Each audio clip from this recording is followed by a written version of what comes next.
నమస్తే అండి. నా పేరు చరణ్. మీరు చూస్తున్నారు the Charan show. So game changer రివ్యూకి వస్తే కనుక మనం ఖచ్చితంగా గేమ్ చేంజర్ అనేది మీరు ఒకవేళ చూసేసినట్లయితే కనుక నేను చెప్పాల్సిన అవసరం లేదు దాని రిజల్ట్ అనేది. ఒకవేళ చూడని వాళ్ళు అయితే కనుక నేను ఈ రివ్యూ అయితే వాళ్ళకి యూజ్ అవుతుంది. సో ఎలా అంటే సినిమా అయితే మాత్రం జస్ట్ వన్ టైం వాచ్ కింద అయితే చూడొచ్చు. ఎందుకంటే శంకర్ గారు మళ్ళీ కంబ్యాక్ ఇస్తారేమో అనుకున్నాను ఈ సినిమాతో. కానీ ఆయన ఇలా ప్రజెంటేషన్ అనేది ఇస్తారని అనుకోలేదు. ఎందుకంటే రామ్ చరణ్ గారి త్రిబుల్ ఆర్ తర్వాత ఇదే సినిమాతో 3 ఏళ్ళ టైం అయితే తీసుకున్నారనమాట. మరి ఎందుకు సినిమా ఇలాగా ఓవరాల్గా సినిమా కమర్షియల్ సినిమాకి 3 ఏళ్ళు ఎందుకు తీసుకున్నారో తెలియదు. మరి సినిమా కొంచెం నీట్గా ప్రజెంటేషన్ చేసి ఉంటే చాలా బాగుండేది. ఎందుకంటే రామ్ చరణ్ గారి పెర్ఫార్మెన్స్ అయితే మాత్రం ఇందులో ఎటువంటి ఇబ్బంది లేదు, చాలా అద్భుతంగా ఇచ్చారు. ఎందుకంటే ఐఏఎస్లో కానీ ఐపీఎస్లో కానీ ఎక్స్ట్రాడినరీ ఆయన ఏదైతే కట్అవుట్ ఉందో చాలా అద్భుతంగా ఉంది అనమాట. ఆయన పెర్ఫార్మెన్స్ కూడా ఐఏఎస్గా చాలా పర్ఫెక్ట్గా చేశారనమాట. ఐపీఎస్లో కూడా చాలా పర్ఫెక్ట్గా చేశారు. ఆయన పెర్ఫార్మెన్స్లో ఎటువంటి ఇబ్బంది లేదు. దాంతోపాటు కీరా అద్వానీ గారు ఆవిడైతే హీరోయిన్గా ఆవిడ డ్యూటీ అయితే ఆవిడ చేశారనమాట. ఆవిడ ప్రజెంటేషన్ కూడా చాలా బాగున్నారు. అలాగే సాంగ్స్లో కూడా ఆవిడ పెర్ఫార్మెన్స్ అయితే చాలా బాగుంది. యాక్టింగ్ వైజ్ కూడా పెర్ఫార్మెన్స్ అయితే ఓకే. ఇంకా అలాగే సునీల్ గారు కానీ వెన్నెల కిషోర్ గారు కానీ వీళ్ళు కూడా కొంచెం వీళ్ళతో పాటు చాలా బాగా ట్రావెల్ అయితే చేశారనమాట. యాక్టింగ్ పరంగా వాళ్ళ పాత్ర కూడా చాలా బాగుంటుంది.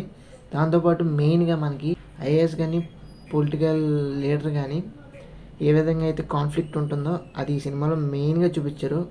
రామ్ చరణ్ గారు వర్సెస్ ఎస్జే సూర్య గారు అనమాట.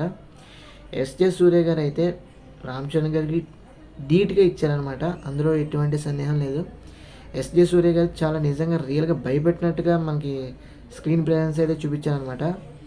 ఆయన డైలాగ్ డెలివరీ కానీ ఆయన ఎక్స్ప్రెషన్స్ కానీ ఆయన ఏదైతే భయపెట్టే తీరు కానీ ఇవన్నీ కూడా ఆపోజిట్గా ఏదైతే ఉందో చాలా అద్భుతంగా ఆయన డ్యూటీ అయితే ఆయన చేశారనమాట. ఇంకా శ్రీకాంత్ గారు విషయానికి వస్తే కనుక ఆయన కూడా చాలా బాగా పెర్ఫార్మెన్స్ అయితే ఇచ్చారనమాట.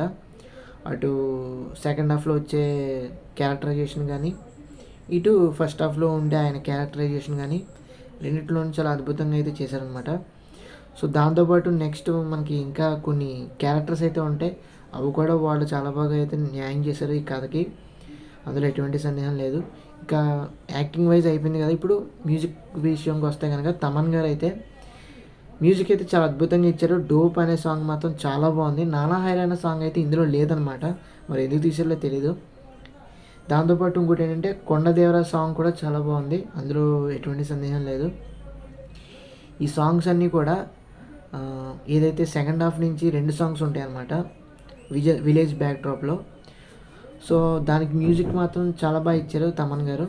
అలాగే ఫస్ట్ హాఫ్లో ఒక సాంగ్ ఉంటుంది కాబట్టి ఆ సాంగ్ కూడా మ్యూజిక్ చాలా బాగుందని చెప్పాను కాబట్టి అందులో సాంగ్స్ విషయంలో మాత్రం ఎటువంటి బాధ లేదు. బీజిఎం విషయంలో కూడా కొన్ని బీజిఎమ్స్ సేమ్ ఏదైతే ఉందో బీజిఎం అది రామ్ చరణ్ గారి ఇంట్రో బీజిఎం ఉంటుందో అదే అన్ని విధాలుగా కూడా లాస్ట్ వరకు కూడా కంటిన్యూ చేస్తూ వచ్చారు.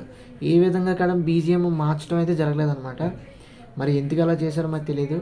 కానీ రామ్ చరణ్ గారి ఇంట్రోస్కి అంటే ఎలివేషన్స్ కానీ ఆయన పెర్ఫార్మెన్స్ కానీ మ్యూజిక్ బీజిఎం ఏదైతే కొంచెం డిఫరెంట్గా ఇచ్చి ఉంటే అన్ని షేడ్స్లో కానీ చాలా బాగుండేది. ఒకటే బీజిఎం చాలాసార్లు ఇవ్వడంతో అలాగా మరి కంటిన్యూ ఒకటే బీజిఎం కింద ఉందన్నమాట. సో ఏదైతే ఏంటి కానీ మ్యూజిక్ విషయంలో మాత్రం చాలా అద్భుతంగా ఉంది.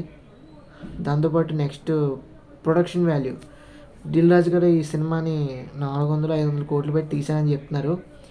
దాన్ని బట్టి కొన్ని సాంగ్స్ మట్టికి మాత్రం 75 కోట్లు ఖర్చు పెట్టారు. చాలా ఎక్స్ట్రాడినరీగా ఉన్నాయి, అందులో సందేహం లేదు. నెక్స్ట్ సినిమా పరంగా వస్తే మాత్రం కొన్ని ప్రొడక్షన్ వాల్యూ కొంచెం బాగుంది, కొంచెం అటు ఇటుగా ఉందన్నమాట. కానీ సినిమా మట్టికి మాత్రం ఆ ప్రొడక్షన్ వాల్యూస్ అయితే మాత్రం చాలా గ్రాండీర్గా తీశారు. హెలికాప్టర్ సీన్స్ అయితే మీరు విపరీతంగా ఎంజాయ్ చేస్తామన్నమాట, అందులో సందేహం లేదు. నెక్స్ట్ డైరెక్టర్ గారు మన శంకర్ గారి సినిమాలో అయితే మనకి తెలిసిందే. ఆయన సినిమాలో కమర్షియల్ పరంగా ఎన్నో సోషల్గా మెసేజెస్తో పాటు మనకి ఎన్నో యూనిక్ సీన్స్ కానీ స్టోరీ లైన్ కానీ చాలా బాగుంటాయి. మరి ఈ సినిమాతో ఇండియన్ 2 ఎలా అయితే ఉందో దానికి ధీటుగా ఇంకొంచెం కంబ్యాక్ ఇస్తారేమో అనుకున్నాను గేమ్ చేంజర్తో. బట్ ఈ సినిమా ఆయన ఎందుకు ప్రజెంటేషన్ ఎలా చేశారో తెలియదు. ఆయన సినిమాలో ఒకే ఒకటి సినిమా ఏదైతే ఉందో దాని రిఫరెన్స్ లాగా కూడా ఉంటుంది ఈ సినిమా అనేది. కొన్ని ఆయన సినిమాలో డైలాగ్స్ కానీ కొన్ని వాడారనమాట. శంకర్ గారి సినిమాల్లో ఏదైతే కొన్ని ఎలిమెంట్స్ ఉంటే అవి ఈ సినిమాలో కూడా కొన్ని యూజ్ చేయడం అయితే జరిగింది. సో ఎనీవేస్, మనం శంకర్ గారి సినిమా కాబట్టి ఆయన స్క్రీన్ ప్లే డైరెక్షన్ కాబట్టి మనం ఆయన తగ్గట్టుగా ఆయన డిజైన్ చేసుకున్నారు. సో ఓవరాల్గా అయితే సినిమా అయితే వన్ టైం వాచ్ చాలా బాగుంది, అందులో సందేహం లేదు. మీరు చూడాలనుకుంటే చూసేయచ్చు. సో కలెక్షన్స్ వైజ్ అయితే మనకి ఎలా కలెక్ట్ చేస్తున్నారు అనేది మనకు తెలియదు. సో చూద్దాం ఫ్యూచర్లో. సో అది ఫ్రెండ్స్ నా రివ్యూ అయితే. సో ఈ వీడియో నచ్చినట్లయితే తప్పకుండా మన ఛానల్ లైక్ చేయండి, షేర్ చేయండి, సబ్స్క్రైబ్ చేసుకోండి. అలాగే మీకు ఏమేమి ఎలిమెంట్స్ నచ్చో కింద కామెంట్ సెక్షన్లో అయితే కామెంట్ చేయండి గేమ్ చేంజర్ సినిమాలో నుంచి. సో తప్పకుండా మన ఛానల్కి సబ్స్క్రైబ్ చేసుకొని ఫాలో అవుతానండి. Thank you so much.